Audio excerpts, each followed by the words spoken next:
च्यवन प्रजापति जी, मुंबई।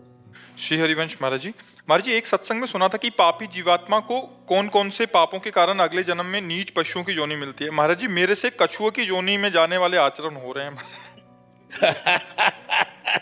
अभी सुधार लो। शौक है क्या कछुआ बनने का? अब सुधार लो, अब सुधार लो। नाम जप करो और भगवान से क्षमा मांगो। भगवान सर्वलोक महेश्वर है। अहम त्वाम सर्व पापे मोक्षयिष्यामि मा शुचा। भगवान कह मैं समस्त पापों से तुम्हें मुक्त करके पवित्र कर दूंगा। भगवान कहते हैं कोटि विप्र बद लागे जाहू आए शरण तजोने। बहुत करुणा में भगवान है, उनसे क्षमा मांगो, नाम जप करो, चिंतन मत करो कि मैं कछुआ ही बनूंगा। तो कछुआ ही बनोगे भी है? नाम जप करो और भगवान से हाँ नाम जप से। हाँ नाम संकीर्तनम यस्य सर्व पाप प्रणाशनम। सब पापों को नष्ट करने के लिए भगवान का नाम गरज रहा है। 1 घंटा नाम संकीर्तन रोज किया करो। मंजीरा ले लो और एकांत में बैठ जाओ। 1 घंटा राधा राधा राधा राधा राधा। बिल्कुल कछुआ नहीं बनोगे, ठाकुर जी की कृपा पात्र बन जाओगे। ठीक है। हाँ। राहुल कुमार वर्मा जी, राधे राधे महाराज जी। महाराज जी इस शरीर को किडनी की गंभीर बीमारी है। महाराज जी समय भी कम रह गया है, आपकी प्रेरणा से नाम जप कर रहा हूँ, परंतु मेरी एकमात्र चिंता है कि मेरे परिवार का और बच्चों का परिवरिश कैसे होगा। भगवान विश्वम्बर सबका भरण पोषण करते। नाम जप करो, हर श्वास नाम जप करो। क्या परेशानी किडनी में? क्रॉनिक किडनी डिजीज है, सीकेडी स्टेज। महाराज जी आपका पॉलिसिस्ट है। क्रॉनिक में महाराज जी जैसे कोई बीपी हाई से या किसी कारणवश जो किडनी खराब हो जाती है, क्रॉनिक डिसीज। हाँ कोई बात नहीं, चिंता मत कीजिए, नाम जप कीजिए और प्रसन्न रहिए। मृत्यु तो सबकी होनी है, एक दिन ही तो होनी है, 100 बार तो होनी नहीं। मृत्यु की चिंता नहीं है उसकी, बिल्कुल भी नहीं। लेकिन बस कभी कभी नाम जप में बेटी का ध्यान आ जाता है, बस उसी के लिए। शरीर का कोई नहीं, परिवार के लिए भी चिंता मत कीजिए। पूरे विश्व का भरण पोषण भगवान कर रहे, तुम्हारे परिवार का भी भरण पोषण करेंगे। चिंता मत करो, भगवान सबका भरण पोषण, वो विश्वम्भर है, एक चींटी को भी भूखा नहीं रहने देता। वो सबका भरण पोषण करता है, वो परमात्मा है। बिल्कुल चिंता न करो, आनंदित रहो, नाम जप करो, प्रसन्न रहो जी। मोनिका जी सूरत से, राधे राधे महाराज जी। महाराज जी आपके चरणों में दंडवत प्रणाम। महाराज जी संत ऐसा क्यों होते हैं कि अपने कष्ट, शरीर की बीमारी एवं अपनी आवश्यकताओं को नजरअंदाज करके जीवों के कल्याण, सेवा एवं भगवत भजन के लिए कार्यरत रहते हैं?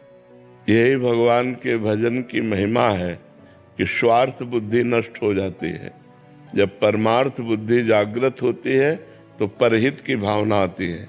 हमारे शरीर से, हमारी वाणी से, हमारे मन से दूसरों का मंगल हो। स्वयं कष्ट सहकर दूसरों को सुख प्रदान करना, ये भक्तों का, संतों का स्वभाव बन जाता है। क्योंकि भगवान सब में विराजमान है, इसलिए वो सबको भगवत स्वरूप मानकर सबकी सेवा करते हैं। स्वार्थ बुद्धि नष्ट हो जाती है। संत, भगवंत, भक्तजन ये सब परमार्थ स्वरूप है। तो स्वार्थ बुद्धि का नाश होने के कारण ऐसा होता है। नहीं तो संसार में अपने लिए सब कुछ किया जाता है और वो भजन भी दूसरों के लिए करते हैं। जो सच्चे संत हैं उनका जीवन दूसरों के लिए। सर्वे भवन्तु सुखिनः, सर्वे सन्तु निरामयः, सर्वे भद्राणि पश्यन्तु, माँ कश्चित् दुर्भाग् भवेत्। सब सुखी रहें, सब निरोग रहें, किंचन मात्र किसी को भी दुख ना हो, ये संतों का स्वभाव बन जाता है। संतों का स्वभाव होता है परहित। स्वार्थ बुद्धि का नाश हो जाता है। ये भगवान की कृपा से होता है और भगवान के भजन से होता है। पिंकी यादव जी दिल्ली से, राधे राधे महाराज जी। महाराज जी मैं अपने आध्यात्मिक मार्ग पर किस पड़ाव पर हूँ, किस प्रकार जानूं? जब सत्संग करोगे तब। हम कितने योग्य विद्यार्थी हैं, ये जब क्लास लगेगा और टीचर बोलेगा तब पता चलेगा। तो ऐसे ही जब संत महापुरुष जन जो भगवान के सिद्धांत और भगवान के परम पवित्र मार्ग की महिमा का वर्णन करते हैं, तब हमें पता चलता है कि हम किस जगह हैं, हमारी स्थिति कहाँ है। बिना संत संग के हमें पता ही नहीं चल पाएगा। तो संत संग अनिवार्य है। सत्संग के द्वारा हमें पता चलता है कि हमारी स्थिति कहाँ है। क्योंकि कोई भी गति, मति, कीर्ति, जो भी सदगति किसी को भी प्राप्त हुई है वो साधु संग से प्राप्त हुई। मत कीरति गति भूति भलाई, जब जेहि जतन जहाँ जेहि पाई, सो जानो सत्संग प्रभाव। लोकों वेद न आन पाओ। केवल सत्संग से ही हमारी सदगति होती है, उन्नति होती है। तो हमें सत्संग में पता चलता है कि हमारी स्थिति कहाँ है। कबीर सिंह जी। राधे राधे गुरु जी। राधे राधे महाराज जी। महाराज जी, मैं नेत्र शल्य चिकित्सक हूँ। कभी कभी सर्जरी के दौरान पूरी सावधानी और निष्ठा के बावजूद कुछ ऐसी जटिलताएं उत्पन्न हो जाती हैं जो हमारे नियंत्रण से बाहर होती हैं, महाराज जी, जिससे रोगी को हानि पहुंचती है। हाँ, तो उसका महाराज जी, कारण मरीज का पाप कर्म, उसके पाप कर्म के अनुसार उसको नेत्र सुख नहीं मिल रहा है। तो आप लाख उपाय कर लीजिए, नहीं बचेगा। डॉक्टर भगवान का पार्षद है, वो प्रयास कर सकता है, फाइनल नहीं। फाइनल तो परमात्मा के द्वारा होगा। अगर आपके द्वारा फाइनल होता तो कोई भी अंधा नहीं रह सकता था। अगर डॉक्टर के द्वारा फाइनल होता तो कोई मर नहीं सकता था। लेकिन बहुत अच्छे सर्जन के द्वारा ऑपरेशन होने पर भी ऑपरेशन विफल माना गया, देखा गया मरीज मर गया। तो इसका कारण है उसका पाप कर्म, उसको भोगना पड़ेगा। देखो, जब हमारा कर्म बिगड़ जाता है तो बहुत सावधानी करने पर भी सफलता प्राप्त नहीं होती। जो अवश्य में भोक्तव्यम कर्तव्यम कर्म शुभाशुभम, जो शरीर के भोग हैं तो भोगने पड़ेंगे ना। तो इसलिए आप बिल्कुल प्रसन्न रहिए, निश्चिंत रहिए। आप अपना प्रयास पूर्ण कीजिए, सफलता भगवान के हाथ में, उसके कर्म के अनुसार उसको मिलेगी। गजेरा किशन जी, सूरत। राधे राधे महाराज जी। महाराज जी, आप में कभी माँ की ममता नजर आती है, तो कभी पिता की डांट, कभी मित्र की मित्रता, तो कभी गुरु की गुरु शिक्षा। तो महाराज जी, आप प्रेरक बनकर जिज्ञासाओं की पूर्ति करते हैं। महाराज जी, आप इतने सारे संबंधों का निर्वहन इतनी पूर्णता एक साथ हम भगवान करते हैं, ये सब भगवान करते हैं। निमित्त हमको बनाए हुए हैं, कर आप रहे, करें करावें आप सब, जने बढ़ाई दे, अपने दास की बड़ाई करवा रहे और कर आप रहे, वो सब भगवान कर रहे, हमारी सामर्थ्य नहीं। वो अमित रूपों में, अमित भावों से अमित जीवों का कल्याण कर रहे हैं। और बात हो रही कि प्रेमानंद कर रहे हैं, हम तो कुछ नहीं कर रहे, वही सब कुछ कर रहे हैं। करें करावें आप सब, जने बढ़ाई दें, भगवान स्वयं करते हैं और अपने भक्त का यश फैलाते हैं। ये उनकी महिमा, ये उन्हीं का खेल है। महाराज जी, आपके चरणों में कोटि कोटि प्रणाम। महाराज जी, आपने त्राटक क्रिया में एक बिंदु पर ध्यान लगाने के लिए बताया था, उस पर नाम देखो, परंतु मैं जब जैसे ही बिंदु को देखती हूँ तो मेरी आंखें बंद हो जाती हैं और नाम अंदर ही अंदर चलता है, बट उस पर ध्यान केंद्रित नहीं। त्राटक क्रिया के लिए थोड़ा ब्रह्मचर्य चाहिए। अगर ब्रह्मचर्य ठीक नहीं है तो फिर नेत्रों में वो पावर थोड़ी आता है। किसका प्रश्न है? हाँ, तो ब्रह्मचर्य ठीक कीजिए, उचित गृहस्थ धर्म का प्रयोग करो, ब्रह्मचर्य से रहे, तब ये यौगिक क्रिया होती है। यौगिक क्रिया है, ये त्राटक क्रिया है, बिल्कुल सिद्ध क्रिया है। अगर आप त्राटक क्रिया करते हैं तो आपकी एकाग्रता सिद्ध हो जाएगी। आप जो एकाग्रता करेंगे, जहाँ लगाना चाहेंगे, मंत्र में, रूप में, लीला में, चिंतन में, वहीं आपकी एकाग्रता लग जाएगी। अब आंखें कमजोर हो चुकी हैं, आपके अंदर ब्रह्मचर्य की कमी, इसलिए ऐसा है। ब्रह्मचर्य की पुष्टता से, अब जैसे नासाग्र ध्यान है, आप थोड़ी देर करो, आपका सर दर्द करने लगेगा। अगर आपका ब्रह्मचर्य ठीक है तो घंटों करते रहो, कोई परेशानी नहीं। तो जो यम, नियम, आसन, प्राणायाम, प्रत्याहार, धारणा, ध्यान, समाधि, ये अष्टांग योग के अंतर्गत आता है। तो ब्रह्मचर्य आदि तो यम नियम में अपने आप आ जाते हैं। तो ब्रह्मचर्य की आवश्यकता है। ब्रह्मचर्य, थोड़ा संयम से रहो, फिर नेत्रों में वो ज्योति आ जाएगी, वो तेज आ जाएगा कि आप त्राटक कर सकते हैं। और त्राटक क्रिया तो जिधर आप लगाएंगे एकाग्रता उधर ही लगती जाएगी। कृष्ण, पंचकुला, हरियाणा से। राधे राधे। राधे राधे महाराज जी। महाराज जी, मेरा प्रश्न योग वशिष्ठ से है। श्री राम जी और वशिष्ठ जी के संवाद में आता है कि श्री राम जी ने वशिष्ठ जी से पूछा, मुने, जो वाणी से की पहुंच के बाहर है, चैतन्य है, चलन आदि से रहित है, सदा स्वप्रकाश एवं निर्मल है, उस नित्य मुक्त परम नित्यानंद रस ब्रह्म में किसको, किस निमित्त से तथा कैसे वही हमारा तो स्वरूप है। हमारी वाणी को, हमारे शरीर को, हमारे अंतःकरण को जो प्रकाश दे रहा है वो मैं ही तो हूँ, कोई और थोड़ी है ब्रह्म। योग वासिष्ठ से प्रश्न तो उत्तर भी उसी से है, कोई और थोड़ी है। हे राम, तू वही ब्रह्म है जो सबका परम प्रकाशक है, तू वही आत्मा है, तू वही परम ब्रह्म है। तो आत्मा, परमात्मा, परब्रह्म उसी एक तत्व के नाम है, वो तत्व मैं हूँ योग वासिष्ठ के अनुसार। तो मैं मन वाणी के अगोचर हूँ, क्योंकि मन और वाणी को प्रकाश मेरे से प्राप्त हो रहा है, मेरी सामर्थ्य से वो सामर्थ्यवान है। तो वो अपने प्रकाशक को नहीं जान पाते, जो सबकर परम प्रकाशक जो ही मनवाणी जहाँ लय हो जाती है वो हमारा स्वरूप है, हमारा ही तो स्वरूप है। वो और किसी और का स्वरूप थोड़ी वर्णन किया जा रहा है, वो अपने स्वरूप का वर्णन किया जा रहा है, जो अपना चिदानंदमय स्वरूप। ये पार्थिव पंचभूत का शरीर हमारा स्वरूप नहीं, ये मन बुद्धि चित्त अहंकार अंतःकरण हमारा स्वरूप नहीं, ये कारण शरीर हमारा स्वरूप नहीं, हम चिदानंद स्वरूप है। पर ये अनुभव करने के लिए साधन पद्धति है। जब साधन पद्धति से चला जाता है तब ये अनुभव हो जाता है कि मैं तीनों शरीरों से अलग हूँ, तभी वो मोक्ष को प्राप्त हो जाता है।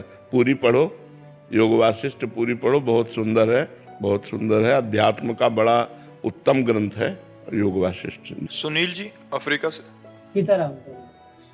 महाराज जी राधे राधे, आपके चरणों में कोटि कोटि प्रणाम। महाराज जी मनोनिग्रह क्या है और भगवत मार्ग में इसका क्या महत्व? बहुत जरूरी है। मनोनिग्रह का मतलब है मन को जाते हुए इंद्रियों के साथ विषयों में जो संयोग की बुद्धि है, जो 5 ज्ञानेंद्रियों के साथ मनाखष्टानि इंद्रियाणी प्रकृति स्थानी करसती, जो प्रकृति में आकर्षित होकर देखने सुनने भोगने छूने सूंघने की आदत है, शब्द स्पर्श रूप रस गंध में जो हमारी 5 ज्ञानेंद्रियां जा रही हैं वो मन के साथ जा रही हैं। मनाखष्टान इंद्रियाणी, उन प्रकृति से हटाकर उसे परमात्मा में लगाना मनोनिग्रह है। प्रकृति से जाते हुए जो मन और इंद्रियां हैं उनको परमात्मा में लगाना, ये हमारा मनोनिग्रह है। और बिना इस मनोनिग्रह के परमार्थ पथ पूरा ही नहीं होता। जो सम दम, सम माने इंद्रियों का विजय प्राप्त करना, दम माने मन का विजय प्राप्त करना, इंद्रियों को अपने विषयों से हटाकर परमात्मा में लगाना, मन को विषयों से हटाकर परमात्मा में लगाना समदम है। जो इंद्रिय निग्रह मनोनिग्रह है, इंद्रिय निग्रह और मनोनिग्रह से ही परमार्थ पथ पुष्ट होता है। इंद्रियां विषयों में लगी रहे, मन भोगों का चिंतन करे तो परमार्थ का चिंतन कौन करेगा? विषयों में लगा हुआ मन बंधन का स्वरूप है और भगवान में लगा हुआ मन मोक्ष का स्वरूप है। नरेश जी राधे राधे। महाराज जी, महाराज जी यदि ईश्वर और आत्मा स्वयं कर्म नहीं करता तो फिर कर्म कौन करता है? ब्रह्म, ब्रह्म